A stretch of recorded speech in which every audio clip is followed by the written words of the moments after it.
નાખીને પછી વીંડલી ખાઈ એવી.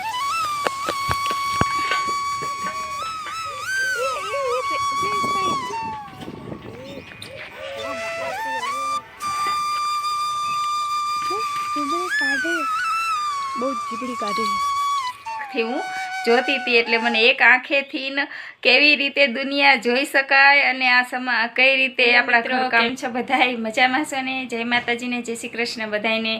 આઈ હોપ કે બધાય મજામાં જ હશો અને અમે પણ મજામાં છીએ. થોડીક તકલીફ છે મારા શરીરને, પણ આમ તો બધાય મજામાં છીએ.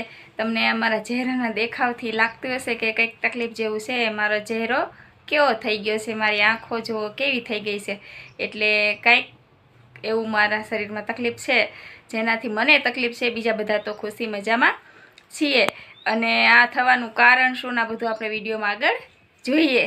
આજે આંખો આ થોડીક ખુલ્લી છે, દેખાય છે એ આંખે, ને તરી આંખ આખી આમ બંધ જ હતી. એક જ આંખથી હું જોતી હતી એટલે મને એક આંખેથી કેવી રીતે દુનિયા જોઈ શકાય અને આ સમા કઈ રીતે આપણા ઘરકામને બધું એક આંખથી કરી શકાય એ મને અનુભવ થઈ ગયો છે. આજ થોડી આંખ ખુલ્લી છે એટલે મેં વ્લોગ બનાવ્યો છે. અને 2-3 દિવસથી આટલા માટે જ વ્લોગ આવતો નહોતો કે બરાબર આંખ ખુલતી નહોતી અને જોવામાં પણ તકલીફ પડતી હતી, એટલે વ્લોગ બનાવી શકાયો નહોતો. પણ આજ 2-3 દિવસ ગયા એટલે હવે એમથી કે થોડું દેખાય છે તો વ્લોગ બનાવી નાખીએ.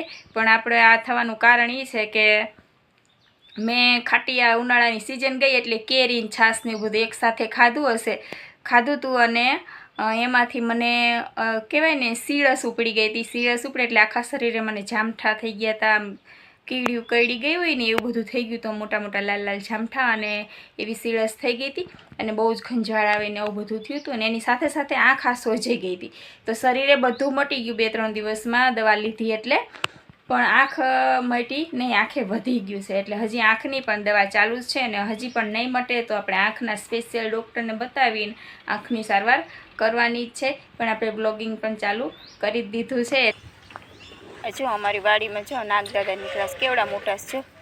જો મશીન પાછળ વહી ગયા અને આ ઝાડવાની પાસેથી જો આ પૂંછડી દેખાય, જો છે નથી વાડમાં વહી ગયા અને આ ખેતરમાં પાછા આવ્યા. જો ઘડીક થયું ને મોબાઈલમાં નથી દેખાતા. આ ખેતર છે એટલે વાડી છે ને, અમે અત્યારે પાદર રેવી અહીંયા આ જાહેર પઈ દીધી છે એકદમ, એટલે ઠંડક થઈ ગઈ છે એટલે ફરવા નીકળ્યા છે. કેવા મોટા છે, ઠંડકમાં ફરવા એવા લાગે છે. પાયું હે ને એટલે મને જો જેવા મોટા હે બોલ.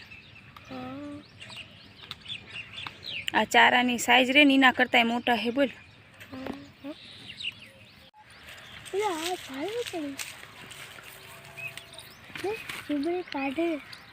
બહુ જીબડી કાઢે કે ખાઈ જેલા લાગે છે.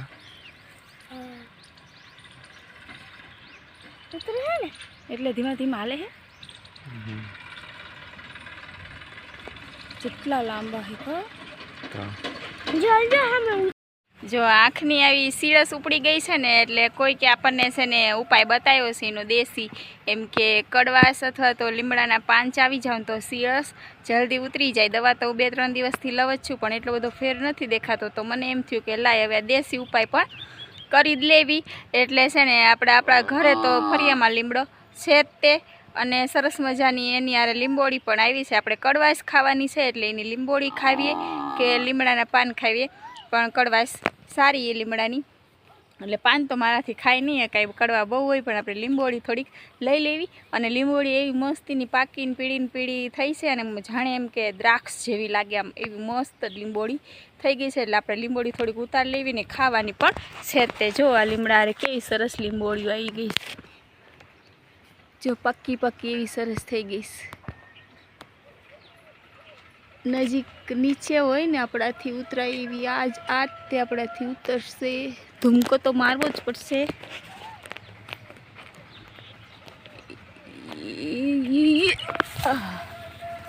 જો હલાય ને પાકી હશે ને બધી ખરી જશે મસ્ત. જો કેટલી ખેરવી નાખીને પછી વીંડલી ખાઈ એવી. ઓલું ડાળખું પકડી એ તો આઘું હોય ગયું. આ લઈ લેવી.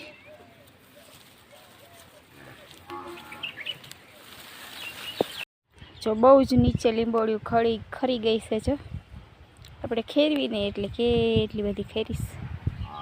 જો આવી મસ્તીની નાની નાની કેરી જેવી મસ્ત એવી લીંબોળી આપણે વીણી લીધી છે. અને પરતપો લાગે ને એટલે આ જો બીજી આ ખરખી ખુલતી જ નથી, કેમેરા સામું નથી જોઈ શકાતું. અને આ લીંબોળી આપણે થોડીક છે ને ખવાય ને એટલી ખાઈ જવાની. આ બધી ખાઈ શકાય ને તો બધી ખાઈ જવાની, ઠરિયા ખાવાના નથી. ખાલી લીંબોળીને છે ને આ રીતે કાઢીને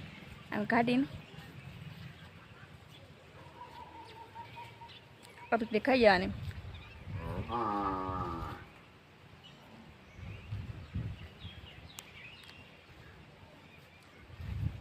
આ ઠરિયોની જરાય કડવી નથી લાગતી ને મસ્ત ની લાગે. જો નવરા બેઠા હોય ને તો આવી લીંબોળી બેઠા બેઠા ખાવાની મજા આવે અને આપણી તંદુરસ્તી સારી રહે. અને ભાવે નહીં ને તો ખાવી જ જોઈએ, કારણ કે એક શરીરમાં એક જાતની કડવાશ ઉમેરાય જેથી આપણને તાવ તર્યો અને આવી બધી બીમારીઓ ઓછી થાય. એટલે આવી લીંબોળીઓ તો ખાવી જ જોઈએ ને ખાવાની મજા પણ બહુ જ આવશે. તો અમારા આવા વિડીયો તમને ગમતા હોય તો લાઈક કરજો, શેર કરજો અને અમારી ચેનલમાં નવા હોય તો અમારી ચેનલને સબસ્ક્રાઈબ જરૂર કરી લેજો અને અમારા લાઈવમાં જોડાવાનું ભૂલતા નહીં.